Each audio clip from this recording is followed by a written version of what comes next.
Assalamualaikum warahmatullahi wabarakatuh. Perkenalkan, nama saya Ferry Prasinta dengan NIM 2248 Di sini saya akan membuat tutorial SPSS untuk memenuhi mata kuliah biostatistik dari Bapak Hari Saputra MSI. Baiklah teman-teman, di sini sudah ada datanya. Saya sudah coba input tadi datanya ya teman-teman terlebih dahulu. Di sini kita lihat di variable view-nya. Di sini ada name. Nah, di name ini kita singkat saja namanya. Di bagian ini ada hew itu menandakan hewan. Ini di labelnya kita bikin dengan huruf di sini singkatannya, di sini baru panjangannya gitu teman-teman ya. Di bagian kel itu kelompok hewan uji nih, kelompok hewan uji. Nah, di bagian kakaknya ini itu adalah kadar kolesterol. Nah, bagian kel yang ini teman-teman di kelompok hewan uji itu ada value-nya. Nah, value-nya kita isi dengan seperti ini. Nah, di sini teman-teman bisa lihat ya, di value pertama di labelnya itu, di value pertama itu kelompok negatif, yang kedua kelompok positif, terus ketiga kelompok dosis rendah, dan yang seperti ini ya saya buat ini ya teman-teman. Lalu kita oke kan. Nah, di sini untuk measure-nya ini nominal, di hew nominal, scale nominal, tapi di kakak itu scale ya teman-teman. Kita klik data view. Nah, di sini saya sudah input datanya nih, teman-teman bisa lihat. Lalu kita langkah pertama yang kita akan ujikan itu yaitu uji normalitas. Yang pertama itu klik analyze, lalu descriptive statistic, lalu kita klik explore. Nah, kadar kolesterol. Nah, di kelompok hewannya ini kita isi di faktornya. Nah, setelah seperti ini, oke, kita masukkan dependent listnya di kadar kolesterolnya, kita masukkan di dependent list, terus faktornya kita masukkan di kelompok hewan. Nah, kita klik bagian plot. Nah, jangan lupa kita centang yang bagian normality plot with test. Klik, lalu kita klik continue, lalu kita oke kan. Nah, jadi seperti ini hasilnya teman-teman. Kita lihat bagian normalitasnya ya. Data yang kita peroleh itu 0,804. Nah, dari data hasil ini lebih besar daripada ANOVA. Jadi, nilai yang kita dapatkan itu bisa disimpulkan bahwa data kita normal. Selanjutnya itu uji ANOVA. Nah, kita masuk ke analyze. Lalu kita klik bagian compare mean. Ini teman-teman. Lalu kita klik bagian one way ANOVA. Kita klik. Nah, lalu kita masukkan kadar kolesterolnya di bagian dependent list. Kelompok hewannya di faktor. Nah, kita klik bagian post hoc-nya teman-teman. Kita centang bagian LSD-nya nih ya teman-teman, LSD ini. Lalu kita continue.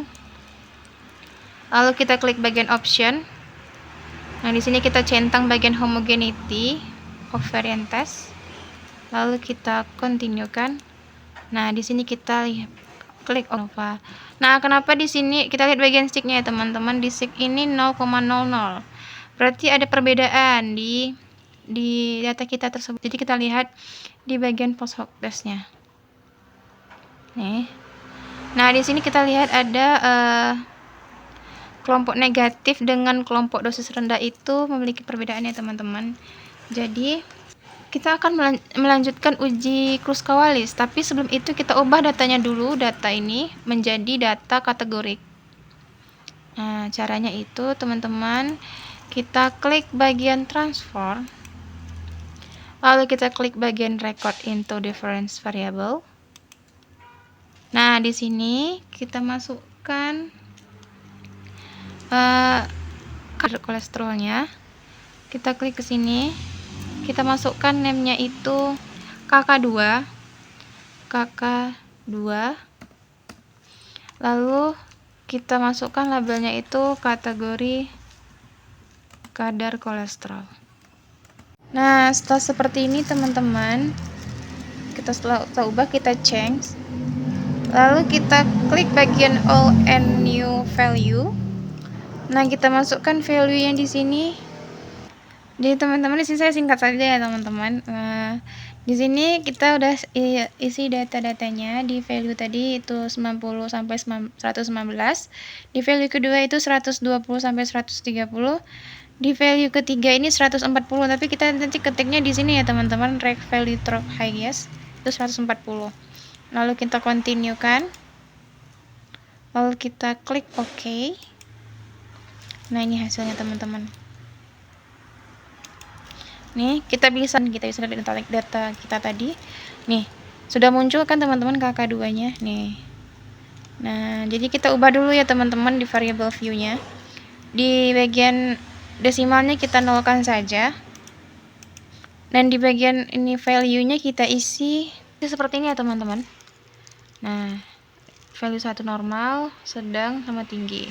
Lalu kita oke kan. Nah, seperti ini ya teman-teman, kita lihat. Lalu kita akan melakukan uji selanjutnya, yaitu uji Kruskal-Wallis. Kita masuk di Analyze. Terus kita klik bagian non-parametric test. Lalu Legacy. Lalu klik ke Independent Sample. Nah, di sini saya sudah masukkan tadi teman-teman, di test variabelnya itu kategori kadar kolesterol, di grup variabelnya itu kelompoknya. Terus di sini kita klik define. Terus minimumnya itu 1, maksimumnya itu 5. Lalu kita continue. Nah, ini Kruskal-Wallisnya teman-teman. Kita jangan lupa kita centang ya teman-teman. Lalu kita klik OK. Nah, ini hasilnya teman-teman ya. Hasil dari Kruskal-Wallis. Di sini kita bisa lihat hasilnya itu 0,00. Hasilnya kecil dari alfa. Karena kecil dari alfa, kita akan lakukan uji bandwidth nih. Pertama itu klik analyze, lalu kita klik non parametric test, lalu legacy dialog, terus kita klik bagian to independent sample. Nah, di sini hewannya di grup, terus kategori kadar kolesterolnya di test variable, terus di bagian ini kita isi di grup 1, di grup 2-nya 3. Lalu kita klik continue. Lalu jangan lupa ya teman-teman, kita centang bagian bandwidth-nya. Oke. Nah, ini hasilnya teman-teman. Nah, hasilnya itu 1 di sini. Ini teman-teman ya, hasilnya ini 1. Menunjukkan lebih besar daripada 0,05. Antara kelompok negatif dengan kelompok dosis rendah. Jadi tidak ada perbedaan signifikan antara keduanya ya teman-teman. Baiklah teman-teman, setelah kita dapatkan hasil ini, kita akan lanjut ke data selanjutnya, yaitu teman-teman. Di sini saya sudah menginput tadi datanya ya teman-teman. Nah, yang ini di variable view-nya, di sini ada res, namanya res itu yang berarti responden. Yang namanya JK itu jenis kelamin, dan PK itu penurunan kadar kolesterol. Nah, di bagian JK-nya ini ada value-nya. Value-nya ini kita bikin labelnya ya teman-teman. Di label 1 itu perempuan, yang label 2 itu laki-laki. Lalu kita oke-kan. Dan di labelnya PK itu penurunan kadar kolesterolnya itu, yang pertama itu value pertama tidak, ya. Yang keduanya tidak. Lalu kita oke-kan. Nah, di sini datanya sudah saya input terlebih dulu. Uji chi-square. Klik analyze. Lalu kita klik bagian kita klik descriptive statistik. Lalu kita klik bagian crosstab. Nah, di sini saya tadi sudah masukin ya teman-teman. Di rows-nya itu penurunan kadar kolesterol, dan di kolomnya itu jenis kelamin. Lalu kita klik statistik. Kita klik bagian chi-square-nya, dicentang ya teman-teman, sama halnya dengan RIS, tercentang juga. Lalu klik continue. Lalu kita masuk ke cell.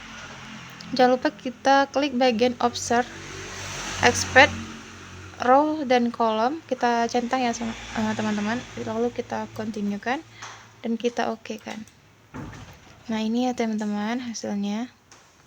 Nah, dari hasil ini yang kita dapatkan nih totalnya teman-teman 100%. Nah, itu artinya data kita tuh diterima ya teman-teman. Artinya tidak ada hubungan antara penurunan kadar kolesterol pada laki-laki dan perempuan. Nah, uji selanjutnya yaitu uji regresi linear. Kita pakai data yang lain ya teman-teman. Kita pakai data yang baru. Nah, di sini datanya teman-teman ya. Tadi saya sudah isi datanya ya teman-teman. Nah, seperti ini bisa teman-teman lihat. Nah, ini data view-nya. Lalu kita ujikan saja langsung ke regresi linear. Nah, di sini kita klik analyze, lalu klik bagian regression, lalu klik bagian linear. Nih, ini teman-teman ya, linear. Kita klik. Nah, di sini kita masukkan di dependennya itu konsentrasi vitamin C ini dimasukkan ke dependen. Terus absorbennya kita masukkan di dependennya teman-teman. Lalu kita okekan saja. Nah, ini hasilnya teman-teman. Kita bisa lihat di sini teman-teman ya. Regresi linearnya itu nilai L kuadratnya itu harus besar dari 95. Nah, hasil kita di sini 0,9774 kan teman-teman. Berarti itu tuh lebih dari 95. Berarti nilai kita regresi linear ini dapat diterima. Dan untuk selnya ini teman-teman nih ya, selnya teman-teman. Di sini kita masukkan ke rumus. Y-nya itu sama dengan absorban. Nih. Y sama dengan A tambah BX. A-nya 120. Nah, dan untuk BX-nya itu nilai min 154. Nah, baiklah, sekian dari video saya. Apabila ada salah kata, saya mohon maaf. Wassalamualaikum warahmatullahi wabarakatuh.